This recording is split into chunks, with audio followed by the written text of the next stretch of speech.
Hi friends, this is Uma. இன்றைக்கி வந்து பார்த்தீங்கன்னா உமையனு அப்படின்னு ஸ்டார்ட் ஆகக்கூடிய திருப்புகளோட கண்டினியூட்டி தான் பார்க்குறோம். ஸோ வாங்க ஃப்ரெண்ட்ஸ், லேட் பண்ணாமல் டைரெக்டாக டாபிக்குள்ளே போயிடலாம்.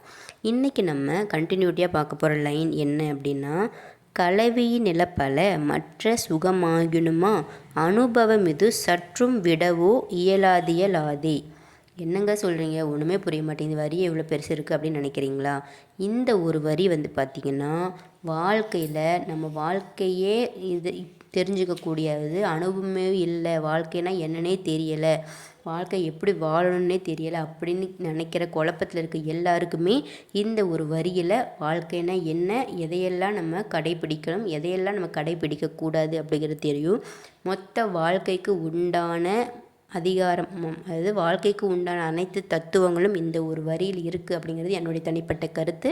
டிஸ்கஸ் பண்ணுறதை பார்த்துட்டு உங்களுக்கு அப்படி தோணுதா இல்லையா அப்படிங்கிறத மறக்காமல் கீழே கமெண்ட் பண்ணுங்கள். அதாவது நம்மளுடைய வாழ்க்கையில் வந்து பார்த்திங்கன்னா மனித பிறவிக்கு வந்து பார்த்திங்கன்னா மண்ணாசை, பொன்னாசை, பெண்ணாசை அப்படிங்கிற நிறைய ஆசைகள் இருக்குது. அதில் மண்ணாசை, பொன்னாசை இது ரெண்டும் வந்து பார்த்திங்கன்னா மனித பிறவி, அதாவது நமக்கு வந்து உரிய ஒன்று மண்ணாசை, பொன்னாசை. ஆனால் இந்த மண்ணாசை, பொன்னாசை இந்த ரெண்டும் வந்து பார்த்திங்கன்னா மனித பிறப்புக்கு தான் வந்து முக்கியமாக கருதுவோமே தவிர மற்ற பிறவிகளுக்கு வந்து பார்த்திங்கன்னா இந்த ரெண்டு ஆசைகளும் கொஞ்சம் கூட இருக்காது. அதாவது விலங்குகளுக்கு இந்த மண்ணாசை, பொன்னாசை இருக்காது, மனிதர்களுக்கு மட்டும்தான் நம்ம அன்றாட வாழ்க்கையில் வாழ்வதற்கு நமக்கு தேவைப்படுகிறது அப்படி சொல்கிறாங்க. இதுக்கப்புறம் ஒரு ஆசை இருக்குது, பெண்ணாசை.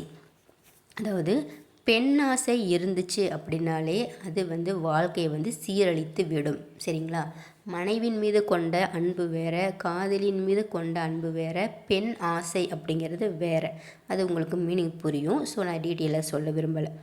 இப்போ பெண் ஆசை அப்படிங்கிறது வந்து பார்த்திங்கன்னா நமக்கு பிறவிதோறும் நம்மளை தொடர்ந்து வந்து வந்துக்கிட்டே இருக்குது. ஒரு புழுவுக்கும் கூட வந்து பார்த்திங்கன்னா பெண்ணவா அப்படிங்கிறது ஒன்று இருக்குது. புழுவுக்கு மட்டும் இருக்கா அப்படின்னா ஆண்டியாக இருந்தாலும் அவங்களுக்கும் இருக்குது, அரசனுக்கும் இருக்குது. அது போக அந்த பெண் ஆசையால் வந்து பார்த்திங்கன்னா முடியை வந்து ஒருத்தன் துறக்கிறதுக்கும் வந்து பார்த்திங்கன்னா துணிஞ்சு போகிறான். அதுக்கு எக்ஸாம்பிள் பெண் ஆசையால் என்னென்னலாம் அழிந்த நிகழ்வுகள்னு பார்க்கலாம். பெண் ஆசையால் வரலாற்றில் யாரெல்லாம் அழிந்து போயிருக்கிறார்கள் அப்படின்னு பார்க்கலாம். நகுஷன் அப்படிங்கிற ஒருத்தர் வந்து பார்த்திங்கன்னா தன்னுடைய இந்திர பதவியே வந்து பார்த்திங்கன்னா பெண் ஆசையால் இழந்து போகிறார். அது போக சந்திரன் வந்து பார்த்திங்கன்னா பெண் ஆசையால் பெரும் பழிக்கு வந்து உள்ளாகின்றான். ராவணன் அப்படிங்கிற வந்து பார்த்திங்கன்னா இராணவமாக மாறுகிறார். அது போக கீசகன், கம்மீரனன் அந்த மாதிரி நிறைய பேர் வந்து பார்த்திங்கன்னா பெண் ஆசையால் வந்து பார்த்திங்கன்னா அழிந்து போயிருக்கிறார்கள். அது போக அவங்க மட்டும்தான் அழிந்து போயிருக்கிறார்களா அப்படின்னா முனிவர்கள் கூட காசிபர், பராசரர், விஸ்வாமித்திரர், பாரத்வாசர் அந்த மாதிரி தவம் புரிபவர்கள் கூட தன்னுடைய பெண் ஆசையால் தன்னுடைய தவத்தை இழந்து அவதியுற்று இருக்கிறார்கள். அதனால் இந்த மாதிரி பெண் ஆசையை வந்து பார்த்திங்கன்னா அவங்களுடைய முயற்சியாலும் தன்னுடைய அறிவினாலும் மட்டும் அகற்றிவிட முடியுமா அப்படின்னா சத்தியமாக முடியாது. முருகப்பெருமானுடைய திருவருள் துணை கொண்டு நம்ம இதை முழுசாக வந்து நம்மக்கிட்ட இருந்து அகற்ற முடியும். அந்த மாதிரி அகற்றுதல் வேண்டும். அந்த மாதிரி பெண்ணாசையால் ஒருத்தர் அவதிப்படுறாரு அப்படின்னா அது முழுமையாக நீங்கணும் அப்படின்னா முருகப்பெருமானை மனதார வேண்டினால் கண்டிப்பாக அந்த ஒரு எண்ணம் வந்து நம்மக்கிட்ட வரவே வராது அப்படிங்கிறத அருணகிரினார் வந்து அழகாக ஒரு சில நிகழ்வுகள் மூலமாக சொல்கிறாரு. அதுபோக அந்த மாதிரி காமம் பிடித்தவர்கள், காமம் உற்றவர்கள் என்னெல்லாம் செய்வாங்க அதெல்லாம் அப்படின்னா, அந்த காமம் உற்றவர்கள் வந்து பார்த்திங்கன்னா கொலை செய்யக்கூட அஞ்ச மாட்டார்கள். அவர்கள் வந்து பொய்யை வந்து பார்த்திங்கன்னா வாய் கூசாமல் சரளமாக பேசுவாங்களாமா. அதே மாதிரி நம்ம எல்லாத்துக்குமே மானம் அப்படிங்கிறது ஒரு இன்றியமையாதது. ஆனால் அந்த காமம் முற்றவர்கள் வந்து பார்த்திங்கன்னா நம்ம மானம் அப்படிங்கிறத சொல்கிறத அவங்க வந்து ஈனம் அப்படின்னு சொல்லி அகற்றிடுவாங்களாமா. அதே மாதிரி சாப்பாடு போட்ட வீட்லேயே வந்து பார்த்திங்கன்னா அவங்க வேலையை வந்து காட்டிடுவாங்க அப்படின்னு சொல்கிறாரு.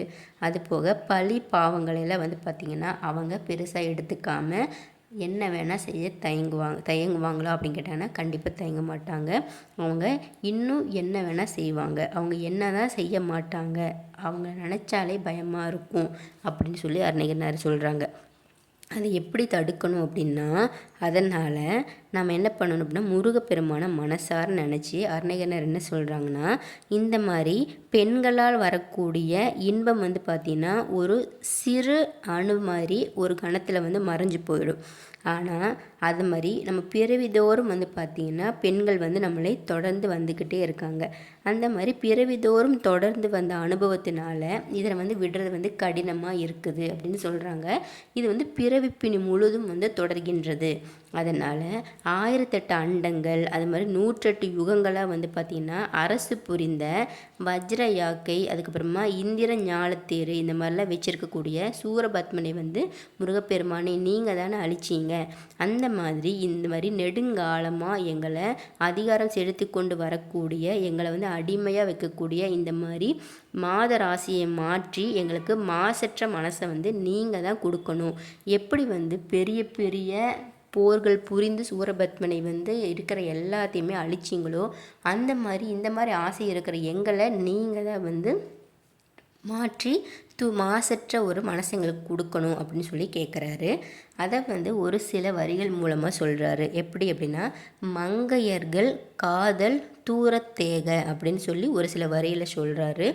ஸோ இந்த மாதிரி கூர்வேல் விழி மங்கையர் கொங்கையிலே சேர் வேணருள் சேரவும் மென்னுமதோ அப்படின்னு சொல்லி ஒரு சில அமுத வாக்குகள் மூலிமா பெண்களுடைய ஆசையில் நாங்கள் மயங்காமல் எங்களை நீங்கள் தான் காத்தருள வேண்டும் அப்படின்னு சொல்லி அருணகிரிநாதர் சொல்கிறது தான் இந்த ஒரு பெரிய வரிக்குண்டான அர்த்தம். ஸோ மண்ணாசை பொன்னாசை இருப்பது கூட தவறில்லை. உங்கள் முயற்சியின் மூலமாக நீங்கள் அது இரண்டையும் நிறைவேற்றி கொள்ளலாம். ஆனால் பெண்ணாசை இருந்துச்சு அப்படின்னா நீங்கள் உழைப்பு மூலியமாக மண்ணாசை பொன்னாசை ரெண்டையும் சேகரிச்சிங்க அப்படின்னாலும் பெண்ணாசை ஒன்று இருந்துச்சு அப்படின்னா அது ஒட்டு மொத்தமாக எல்லாத்தையுமே இழந்து நீங்கள் கடைசியில் வந்து பார்த்திங்கன்னா அவமானப்படுத்தப்படுவீர்கள். அதனால் பெண்ணாசை அப்படிங்கிறது நீங்கள் அறவே உங்ககிட்ட இருந்து ஒதுக்கிவிட வேண்டும் அப்படின்னு சொல்லி அருணகிரிநாதர் சொல்கிறாரு. ஓகேங்களா? ஸோ இந்த ஒரு வரி வந்து பார்த்திங்கன்னா எனக்கு மிகவும் பிடித்த வரி. ஸோ உங்களுக்கு அது பிடிச்சிருக்கா இல்லையா அப்படிங்கிறத மறக்காமல் கமெண்ட் பண்ணுங்கள்.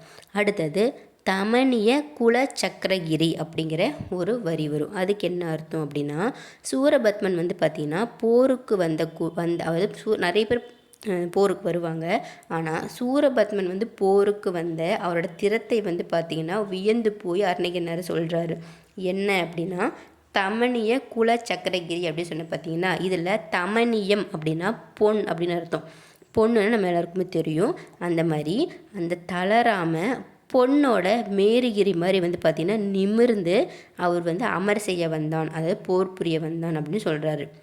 அதனால தான் தமனிய குல சக்கரகிரி ஒரு பொன் மேருகிரி மாதிரி நிமிர்ந்து முருகப்பெருமான் கிட்ட வந்து அமர் செய்கிறதுக்காக சூரபத்மன் வந்து வந்தார் அப்படின்னு சொல்கிறாங்க.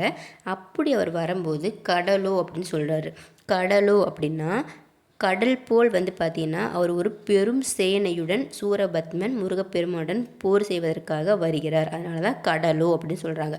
ஸோ இது ஒரு வார்த்தை தான், அதுக்கு எவ்வளோ பெரிய அர்த்தம் பாருங்கள். கடல் மாதிரி ஒரு பெரும் சேனையுடன் சூரபத்மன் வந்து முருகப்பெருமான்கிட்ட போர் செய்யறதுக்காக வராரு.